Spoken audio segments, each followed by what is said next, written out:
자카르타 연합의 아름다운 아침입니다. 다 함께 사도신경으로 신앙 고백하겠습니다.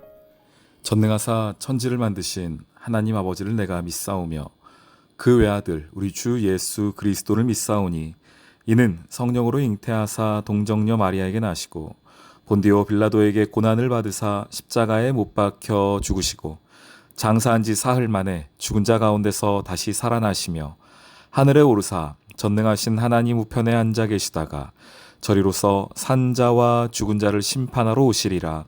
성령을 믿사오며 거룩한 공회와 성도가 서로 교통하는 것과 죄를 사하여 주시는 것과 몸이 다시 사는 것과 영원히 사는 것을 믿사옵나이다.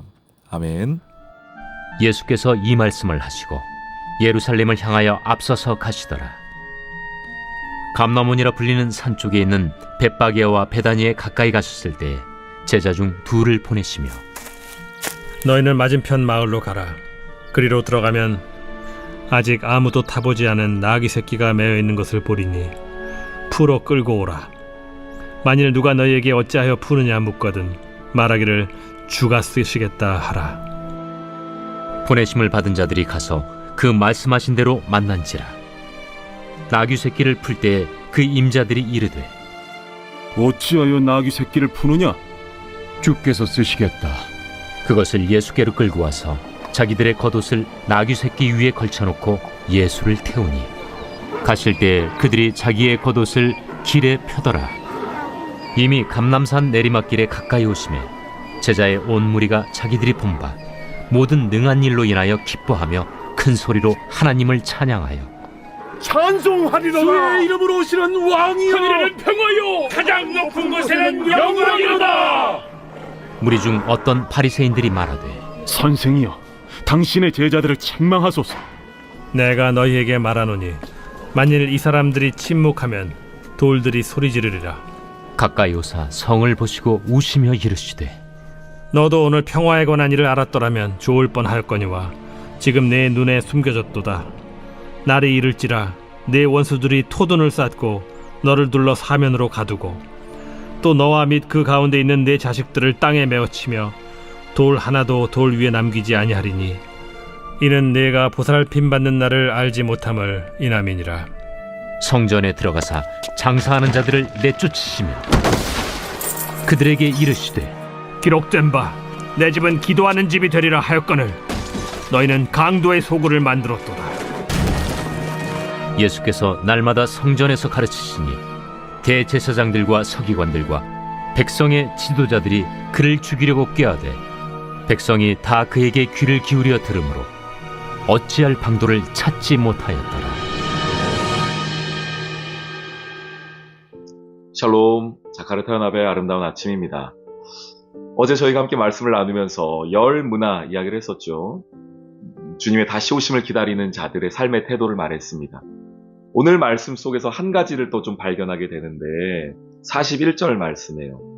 가까이 오사 성을 보시고 우시며, 예수님께서 예루살렘 성에 들어가실 때 장면인데 예수님이 그 예루살렘 성을 바라보시면서 우셨다는 겁니다. 왜 울었죠? 예수님은 그 성이 어떻게 될지를 아셨기 때문입니다.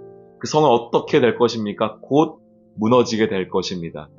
이스라엘의 자랑이며 유대인들의 자랑인 그 예루살렘 성이, 그리고 예루살렘의 성전이 돌 위에 돌 하나도 남지 않고 다 무너지게 될 것입니다. 하나님의 심판의 날이 가까이 왔기 때문이죠. 그것을 주님은 현재와 같이 보시는 분 아니겠습니까? 미래의 일이지만 현재와 같이 보시는 그분께서 그 심판의 앞에 구원 얻지 못할 그 영혼들을 바라보시면서 그 가슴 아파하시면서 가까이 오사 성을 보시고 우셨다라고 말합니다. 제가 이 말씀을 보면서 왜 어제 말씀이 떠올랐냐면요, 마지막 때를 준비하며 살아가는 우리의 태도가 이래야 하기 때문입니다. 저와 여러분은 이 세상이 어떻게 시작하여 어떻게 끝나는지를 아는 사람들입니다. 예수님의 놀라운 사랑으로 시작하였지만 결국은 주님 다시 오실 그날에 이 땅의 모든 것들이 새로워지게 될 터인데 그 전에 하나님의 심판 앞에 서게 될 것을 아는 자들입니다. 우리는 성경을 믿는 자들이고 성경 속에 말씀하신 하나님의 예수 그리스도의 재림을 믿는 자들입니다.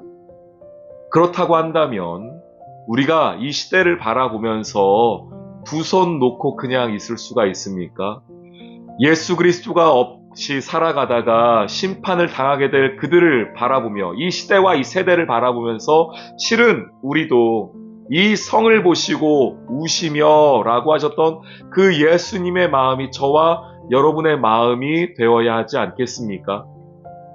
나는 구원받았으니 된 건가요? 우리는 구원받았으니 다행이다 입니까? 아니죠. 한 영혼이라도 더 주님께 돌아오도록 가슴 아파하시는 그 예수님의 마음을 우리가 대신 살아가야 하는 것 아닐까요? 로마서 말씀인데요. 제가 좋아하는 말씀인데 로마서 12장 말씀에 이렇게 말해요. 로마서 12장 15절 16절 말씀입니다.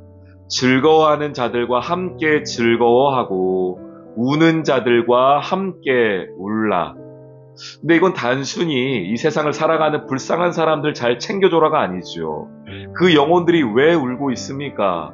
참된 기쁨이 없어서, 생명이 없어서 울고 있는 것 아닙니까? 그래서 우리는 그들에게 가서 함께 울어주어야 합니다. 16절 말합니다. 서로 마음을 같이하여 높은 데 마음을 두지 말고 도리어 낮은 데 처하며 스스로 지혜 있는 채 하지 말아라. 이게 마지막 때를 살아가야 하는 저와 여러분의 모습이죠. 이 성을 보고 우셨던 예수님의 마음입니다. 우는 자와 함께 우는 것이며 높은 곳에 마음을 두지 아니하고 오히려 낮은 곳에 마음을 두는 것이 마지막 때를 준비하는 성도의 삶의 모습이며 교회의 모습입니다. 오늘 우리 사랑하는 성도님들, 우리 주변을 한번 좀 더 넓게 살펴볼 수 있는 은혜가 있기를 소망합니다. 이 시대와 이 세대를 우리가 더 깊이 볼 수 있는 통찰이 있기를 소망합니다.